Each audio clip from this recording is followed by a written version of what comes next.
Hi అండి. Welcome to my channel. ఈరోజు video start చేస్తున్నానండి. సో, స్క్రంచెస్ అయితే చూసారు కదా! ఈ వీడియోలో అయితే బౌస్ ఎలా చేయాలో చూపిస్తాను. దాన్ని స్క్రంచెస్‌కి ఎలా అటాచ్ చేయాలో కూడా చూపిస్తాను ఈ వీడియోలో. చూసేయండి. చూస్తున్నారు కదా! ఇవన్నీ డిఫరెంట్ టైప్స్ ఆఫ్ బౌస్ అనమాట అండి. సో, నేను ప్రిపేర్ చేశాను. కలర్స్ అయితే ఇలా ఉన్నాయేంటి అని అనుకోవద్దు. సో, నేను ప్రిపేర్ చేసినవి అయితే మోడల్స్ చూపిస్తున్నాను. ఒక్కొక్కటిగా చూపిస్తాను చూసేయండి. ఇదైతే నార్మల్ అనమాట అండి. దీనికి టైల్స్ అయితే యాడ్ చేశాను కదా! Long tiles. ఇది ఫ్రాక్స్‌కి, మనం క్లిప్స్‌కి దేనికైనా యూజ్ చేసుకోవచ్చు. సో, ఇదైతే డబుల్ అనమాట అండి. డబుల్ బోస్. 2 బోస్‌ని నేను ఎలా అటాచ్ చేశాననమాట అండి. సో, ఇది కూడా మనం పిన్స్‌కి, మన క్లిప్స్‌కి దేనికైనా యూజ్ చేయొచ్చు. స్క్రంచెస్‌కి దేనికైనా వాడుకోవచ్చండి. సో, ఇది లీఫీ షేప్‌లో ఉండే టెయిల్ బో అనమాట అండి. సో, పైనైతే నార్మల్ బో, కిందైతే టెయిల్ అనమాట అండి. ఇది టెయిల్ మోడల్ అనమాట. సో, ఇది పిగ్ టెయిల్ బో అంటారు.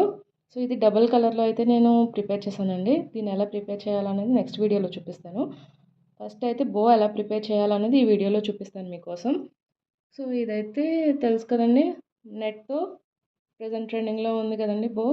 సో, దీనికి లోపల మనం ఇవన్నీ యాడ్ చేసుకున్నాం అనమాట అండి బీడ్స్. సో, నా దగ్గర ఉండే బీడ్స్‌తో నేనైతే ఇలా మోడల్ చేసి చూపిస్తున్నాను మీకు. సో, ఇదైతే బటర్‌ఫ్లై అనమాట అండి. బటర్‌ఫ్లై బో అనమాట ఇది. చూసారు కదా! బటర్‌ఫ్లై అనమాట అండి. చిన్నవి చేసిన వల్ల మీకు షేప్ అలా అనిపించకపోవచ్చు. బట్ ఇదే పెద్దది చేస్తే బటర్‌ఫ్లై షేప్‌లోనే ఉంటుంది. సో, ఇవి ఎందుకు ఇలా చిన్నవి చేశాను అంటే, మనకి టిక్‌టాక్స్‌కి వాటికి అటాచ్ చేసుకోవచ్చు అనమాట అండి. ఇది ఇంకొక డిఫరెంట్ బో అనమాట. సో, మీకు ఇది లాంగ్ టెయిల్ బో చూపిస్తాను. ఇది లాంగ్ టెయిల్ అనమాట అండి. చూసారు కదా! ఇది మనకి పెద్ద క్లిప్స్‌కి, పెద్దవాళ్ళకి, స్క్రంచీస్‌కి వాటికి యాడ్ చేసుకోవచ్చు. చూసారు కదా! ఎంత షైనీగా, ఎంత ఫ్లఫీగా బాగుందో బో. సో, ఇప్పుడైతే ఎలా చేయాలన్నది బేసిక్ ప్రాసెస్ ఏంటన్నది మీకు చూపిస్తాను. చూసేయండి. సో, చూస్తున్నారు కదా! ప్రెజెంట్ నా దగ్గర అయితే ఉన్న క్లాత్‌తో నేనైతే చూపిస్తున్నాను. ఇదైతే కొంచెం స్టిఫ్‌గా ఉంటుంది. మీరు సాటిన్‌తో అయినా చేసుకోవచ్చు. సాటిన్‌తో చేసుకుంటే చాలా బాగుంటాయండి బోస్. సో, ఇలా ప్రింటెడ్ ఉన్నా పర్వాలేదు. మీకు ఈ డ్రెస్‌కి మ్యాచింగో లేకపోతే మీ దగ్గర ఉన్న క్లాత్‌తో అయినా మీరు ట్రై చేయండి. ఫస్ట్ అయితే స్టిఫ్‌గా ఉండే క్లాత్ మీదే ట్రై చేయండి.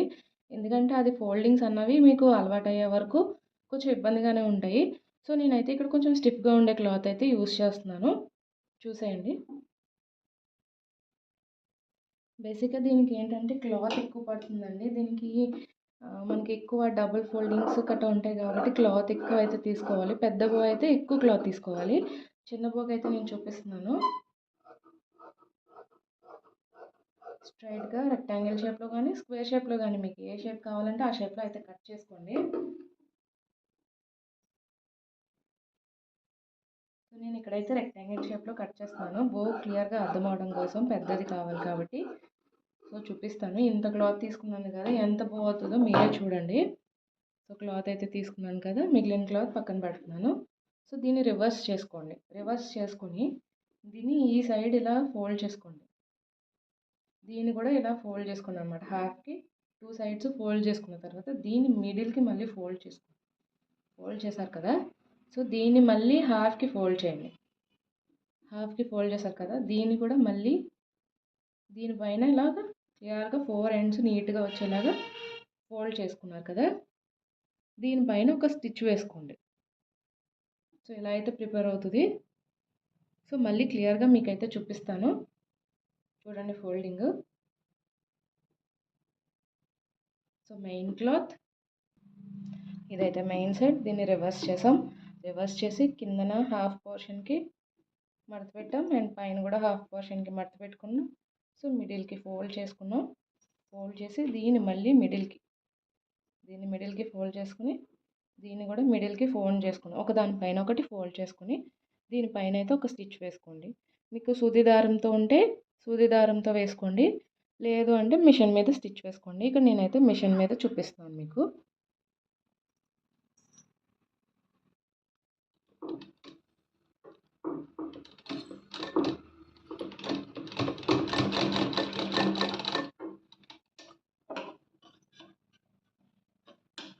చూసారు కదా!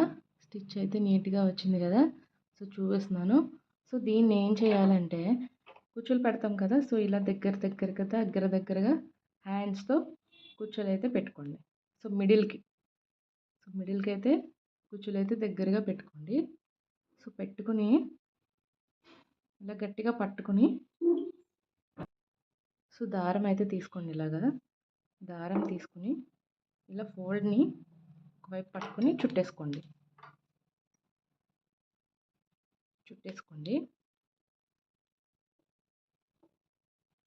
చుట్టుకుని ఒక 3 అయితే వేసేసుకోండి. థ్రెడ్ అయితే జాయిన్ చేసుకున్నారు కదా. సో ఇదైతే బో ప్రిపేర్ అయిపోయింది. చూసారు కదా, బో అయితే బేసిక్గా ఇలా ప్రిపేర్ అయిపోయింది. లేదు దీని ఇంకొక మెథడ్లో మీకు క్లాత్ తక్కువతో ఎలా స్టిచ్ చేయాలనేది ఇప్పుడు మళ్ళీ చూపిస్తాను, చూసేయండి. సో నేను సెకండ్ మెథడ్ కోసం క్లాత్ అయితే తీసుకున్నాను, తక్కువే తీసుకున్నాను. సో దీన్ని అయితే హాఫ్కి ఫోల్డ్ చేసుకోండి. సో చూస్తున్నారు కదా, హాఫ్ అయితే ఫోల్డ్ చేశాను. సో దీన్ని స్క్వేర్గా కానీ రెక్టాంగిల్గా కానీ ఎలా అయినా మీరు కట్ చేసుకోవచ్చు. సైజ్ మీకు కావాల్సిన బో బట్టి మీరు డిఫరెంట్ సైజ్, పెద్దది కావాలంటే పెద్ద క్లాత్ కావాలి పెద్దది కట్ చేసుకుంటారు, చిన్నది కావాలంటే చిన్నది కట్ చేసుకుంటారు. సో నేను ఇక్కడ చిన్నది చూపిస్తున్నాను కాబట్టి చిన్నదని చెప్పనండి, మీడియం సైజ్ అయితే వస్తుంది బో. మరీ చిన్నది రాదు, మరీ పెద్దది కాదు. సో ఇలా అయితే క్లాత్ తీసుకున్నాను కదా. సో ఇవి 2 పీసెస్ అండి, హాఫ్కి ఫోల్డ్ చేశాను కదా. సో ఇలా వస్తుంది 2 పీసెస్. నేనైతే కట్ చేయట్లేదు. సో ఈ పీస్ మొత్తం ఉంచాను. సో దీన్ని ఇలాగా రివర్స్ చేసుకోండి. ఇది మెయిన్ క్లాత్, ఇది బ్యాక్ సైడ్ అనమాట. బ్యాక్ రివర్స్ చేసుకోండి. రివర్స్ చేసుకుని దీన్ని ఇలా ఫోల్డ్ చేసుకుని దీన్ని 4 సైడ్స్ కూడా స్టిచ్ చేసుకోవాలన్నమాట. 4 సైడ్స్ స్టిచ్ చేసుకున్న తర్వాత మీకు చూపిస్తాను.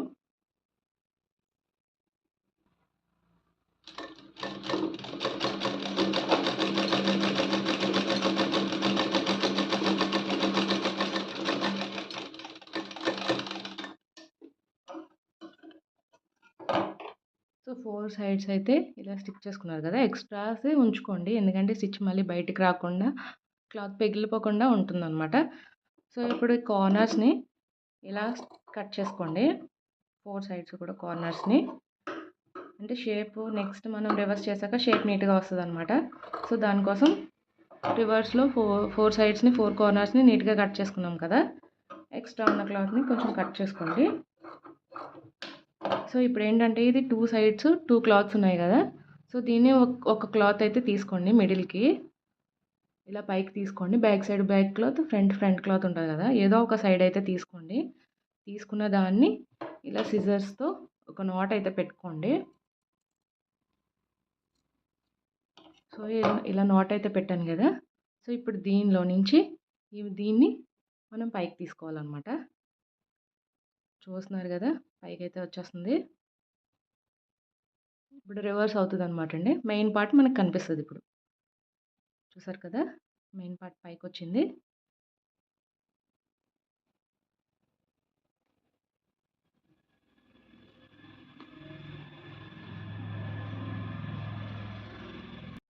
సో చూస్తున్నారు కదా, ఇక్కడ మనమైతే కట్ చేసాం కదా, దీన్ని అయితే బ్యాక్ పెట్టుకోండి. బ్యాక్ పెట్టుకుని దీన్ని సేమ్ కుచ్చులు మళ్ళీ దగ్గరికి హ్యాండ్తో మిడిల్ ఈ 2 సైడ్స్ ఈక్వల్గా ఉండేలాగా మిడిల్కి అయితే పట్టుకుని సో దీన్ని ఇలా సేమ్ ఇందాక ప్రాసెస్లోనే థ్రెడ్తో ర్యాప్ చేసుకోండి.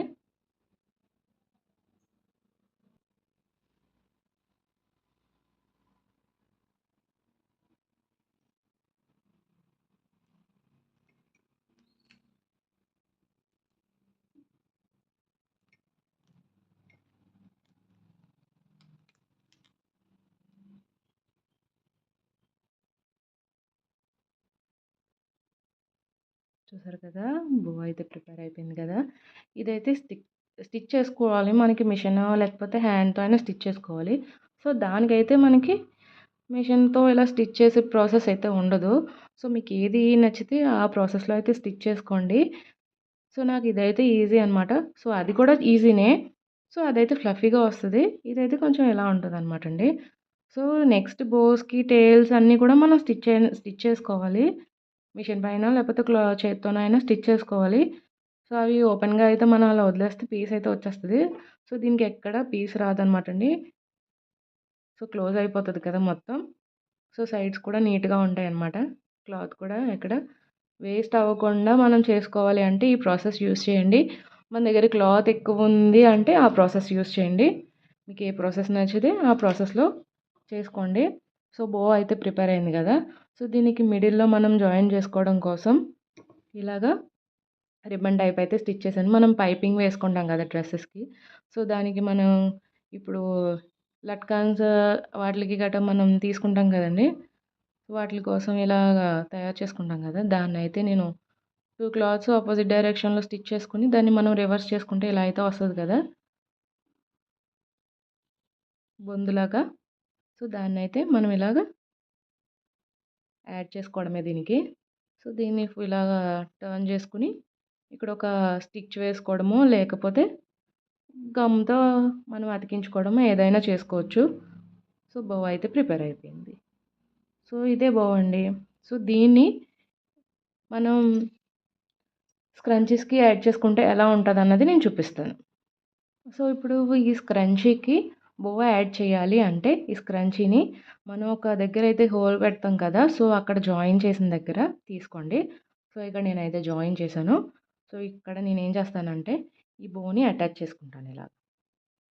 అటాచ్ చేసుకుని మీకు కావాలంటే ఒక స్టిచ్ వేసేయండి, లేదంటే లేదు. సో లేకపోతే ఇప్పుడు ఇది ఉంది కదా, సో ఈ క్లాత్ని మనం ఇలాగ ర్యాప్ చేసుకోవడమే. సో లోపల నుంచి స్క్రంచీ లోపల నుంచి దీనికి అయితే యాడ్ చేసుకోవాలి. అప్పుడు మనకి ఈ బో అనేది పడకుండా దీనికి అటాచ్ అయిపోతుంది అనమాట. సో చూసారు కదా, పెద్ద బో అయిపోయింది, చిన్న స్క్రంచీ అయిపోయింది. సో మీకైతే అలా అనిపిస్తుంది. నేను అటాచ్ చేసిన స్క్రంచీని అయితే చూపిస్తాను మీకు ఇప్పుడు.